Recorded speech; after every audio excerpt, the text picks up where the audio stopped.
नमस्कार, India debate में आप सबका स्वागत है। मैं हूं आशुतोष पाठक। आज इंडिया डिबेट में आपके साथ मोनोलॉग करूंगा। देश की एक लेखिका को जेल जाना पड़ सकता है। इसको लेकर के सोशल मीडिया पे और एक राजनीतिक हलकों में भी चर्चाएं गर्म हैं। क्या हो रहा है, इसका फलितार्थ क्या होगा, कौन है जो उन्हें लोग जेल भेजना चाहते हैं और कश्मीर से इनका रिश्ता क्या है। क्या कहा था कश्मीर को लेकर के। देश की मशहूर लेखिका, बुकर अवार्ड विजेता, गॉड ऑफ स्मॉल थिंग्स लिखने वाली लेखिका और कई छोटी मोटी फिल्में भी बना रही हैं। उनमें उनकी भूमिका भी है, कुछ स्क्रिप्टिंग का भी काम किया है, राइटर हैं, लेखक हैं, ऑथर हैं, ये सब काम करती हैं।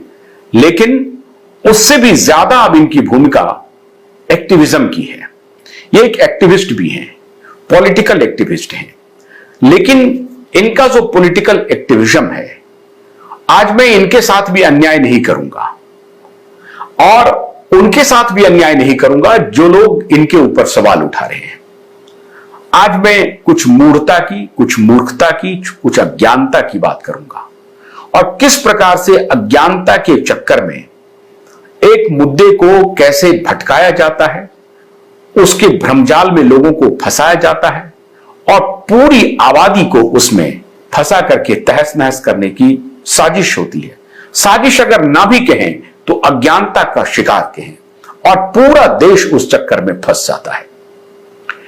मैं जिसका जिक्र कर रहा हूं वो सजीनी अरुंधति रॉय है। यह अरुंधति रॉय लेखिका भी हैं, जैसा मैंने आपको बताया, ऑथर भी हैं। और मैं कश्मीर का जिक्र क्यों कर रहा हूं और अभी अरुंधति रॉय का जिक्र मैं क्यों कर रहा हूं? क्या अरुंधति रॉय को जेल भेजा जाना है? क्या अरुंधति रॉय के खिलाफ कानूनी कार्रवाई होनी है? अगर कानूनी कार्रवाई होनी है तो किस प्रकार की कानूनी कार्रवाई होनी है और यह कानूनी कार्रवाई कौन कर रहा है? क्या नरेंद्र मोदी कानूनी कार्रवाई कर रहे हैं? क्या केंद्र सरकार कानूनी कार्रवाई कर रही है या एलजी ने जो उन्हें कानूनी कार्रवाई की सिफारिश की है, तो क्या ये एलजी की मंशा है, दिल्ली के लेफ्टिनेंट गवर्नर की मंशा है? इसी मुद्दे पर हम आज आपको कुछ बताना चाहते हैं। अरुंधति रॉय असल में 2010 में दिल्ली में एक कार्यक्रम में कश्मीर को लेकर के एक बयान दिया। वो बयान विवादों में घिर गया। बयान था, लोग कश्मीर को लेकर के उनसे राय पूछ रहे थे और उनसे पूछ रहे थे क्या कश्मीर की आजादी में आपका यकीन है या नहीं है, क्या हमारी आजादी की मांग को आप समर्थन करते हैं कि नहीं करते। तो उन्होंने स्पष्ट शब्दों में कहा, कश्मीर की तो आजादी होनी ही चाहिए। क्यों नहीं होनी चाहिए आजादी? और कश्मीर जो है वो भारत का कभी इंटीग्रल पार्ट रहा ही नहीं, इसलिए कश्मीर की आजादी होनी चाहिए। भारत के लोग, भारत की सरकार आर्म फोर्सेस के बल पे कश्मीर को भारत का अभिन्न हिस्सा बनाए हुए है, जो सर्वथा गलत है। यह बयान था अरुंधति रॉय का।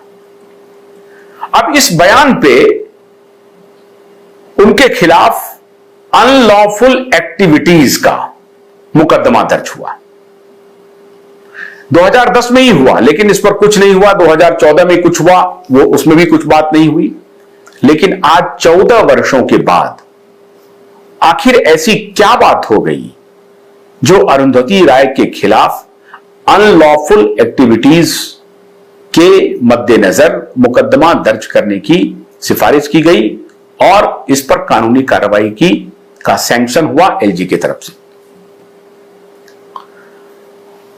एप्लीकेंट जो है वो सुनील पंडित हैं, वो भी एक एक्टिविस्ट हैं, कश्मीरी पंडित की आवाज को बड़ी मजबूती से उठाते रहे हैं, कश्मीर में जो ज्यादती हुई है उसकी बहुत मुखालफत करते रहे हैं और उसके एक बहुत बड़ी आवाज है, बड़े हस्ताक्षर हैं देश में। तो सुनील पंडित के कंप्लेन पे यह सारा काम हुआ है। अब सवाल है कि कश्मीर इस देश का हिस्सा नहीं है, यह कहने पर सिर्फ अनलॉफुल एक्टिविटीज का मामला क्यों दर्ज हो रहा है? मैं अनलॉफुल एक्टिविटीज क्यों कह रहा हूं? अनलॉफुल एक्टिविटीज में जो मैक्सिमम सजा है वो 3 साल, और उसमें अगर कुछ और धाराएं जोड़ दी जाएं, उसकी टेक्निकल धाराओं में आप जाने की जरूरत नहीं है क्योंकि इशू थोड़ा बड़ा है, इसलिए टेक्निकलिटीज में नहीं जाते हैं। कुछ और धारा अगर आप जोड़ दें तो अधिकतम सजा 7 साल तक हो सकती है, अन्यथा 3 साल तक अधिकतम सजा होनी है।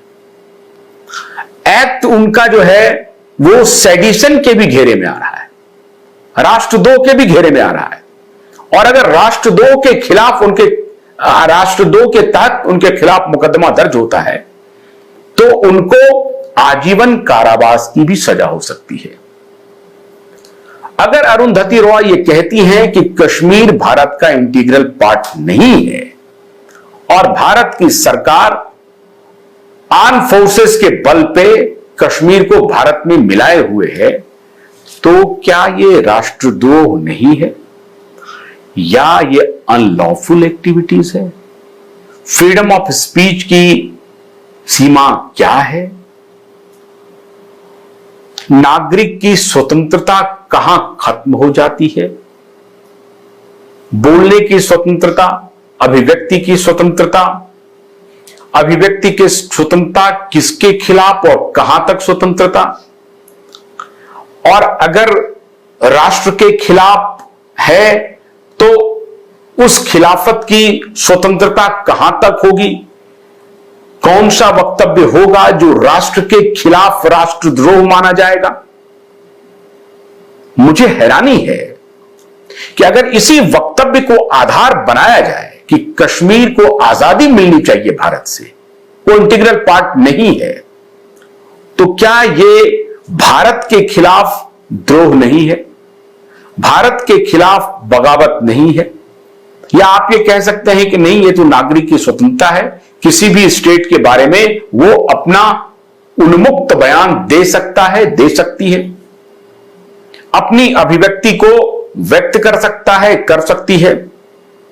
तो अरुंधति रॉय जी ने यह व्यक्त किया है कि कश्मीर को आजाद कर दिया जाए और कश्मीर की समस्या का समाधान हो जाएगा। भोलानाथ के 2-in-1 बैटरी ऑपरेटेड हार्वेस्टर कम ब्रश कटर के साथ ट्रॉली अतिरिक्त लागत पर उपलब्ध है।